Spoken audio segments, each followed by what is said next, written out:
जय माता की सारे भक्तों ਨੂੰ सारे संगतां ਨੂੰ परिवार सहित जय माता की। सारे संसार के कर्ता श्री विष्णु भगवान, माँ सरस्वती जी तथा गुरु जी के चरणों में नमस्कार करके इस माघ महात्म्य कथा को शुरू करता हूँ। ओम गुरुदेवाय नमः, श्री गणेशाय नमः। बोलो गणपति गणेश महाराज की जय। यमदूत बोला, हे वैश्य, मध्याह्न काल में आया हुआ मूर्ख पंडित, वेद पाठी या पापी अतिथि ब्रह्म समान होता है। रास्ते से थके हुए ब्राह्मण, भूखे प्यासे अपरिचित बटोही जिसके गृह में तृप्त होते हैं, वह गृहस्थ बहुत समय तक ब्रह्मलोक में निवास करता है। मध्याह्न, सायंकाल या किसी भी समय जिसके घर पर आए हुए मेहमान निराश नहीं लौटता, ऐसे सत्पुरुष कभी यमलोक में नहीं जाते। निराश लौटा हुआ अतिथि गृहस्थ जीवन में इकट्ठे किए हुए समस्त पापों को समाप्त कर देता है। जो अच्छे कर्म किए हैं उन सब का फल समाप्त हो जाता है। अतिथि के बराबर कोई दूसरी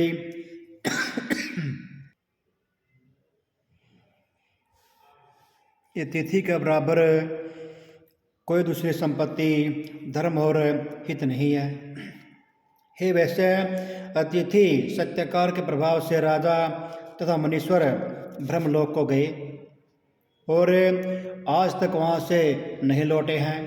हे वैसे, अन्नदान करने वाला यदीप्यमान विमान का उपभोग कर अमृत पान करता है तथा स्वर्ग से हटकर उत्तर कुरुओं में जन्म लेता है, ऊंचे घर में जन्म लेता है और धर्मात्मा राजा होता है।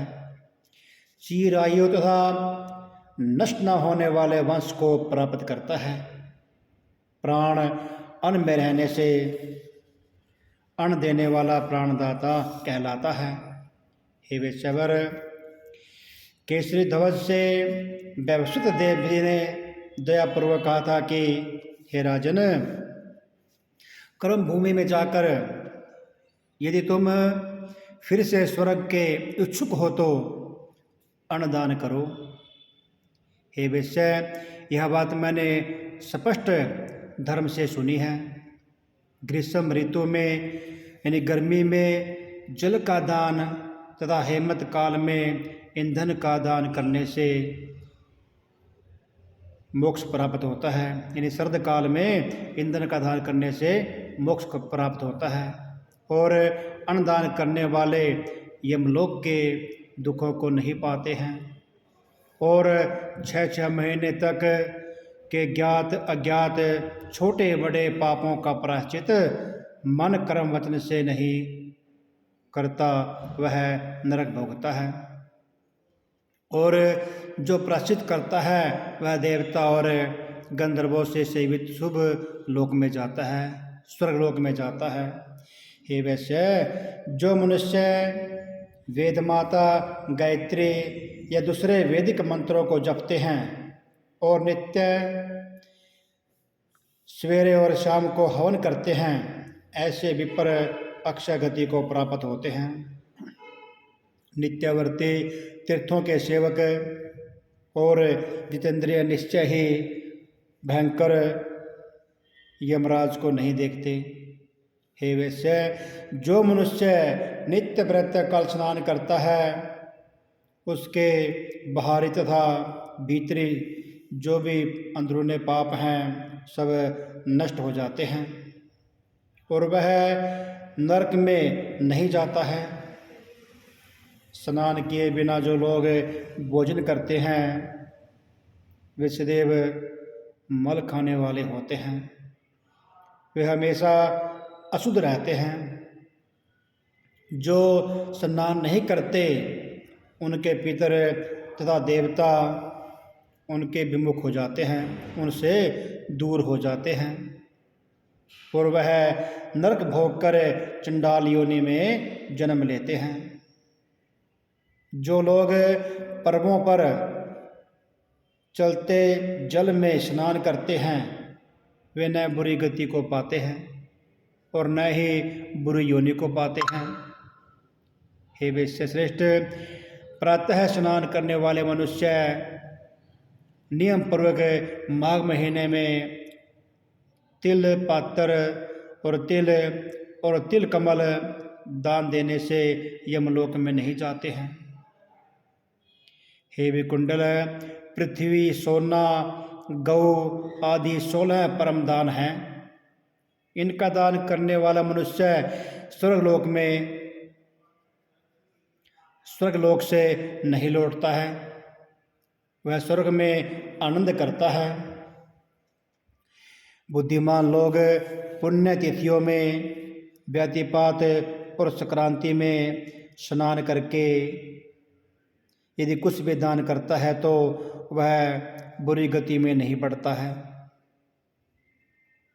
और संसार में गरीब कुल में पैदा नहीं होता है, अगले जन्म में राजा बनता है।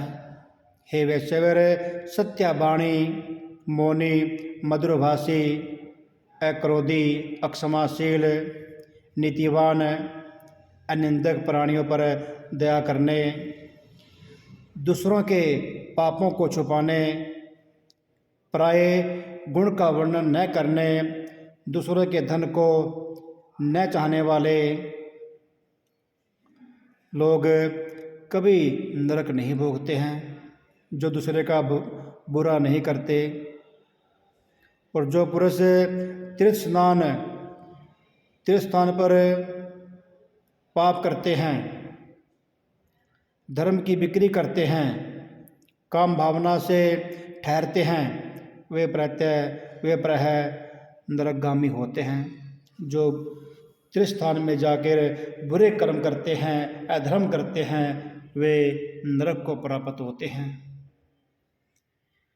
बोलो विष्णु भगवान की जय, लक्ष्मी नारायण भगवान की जय।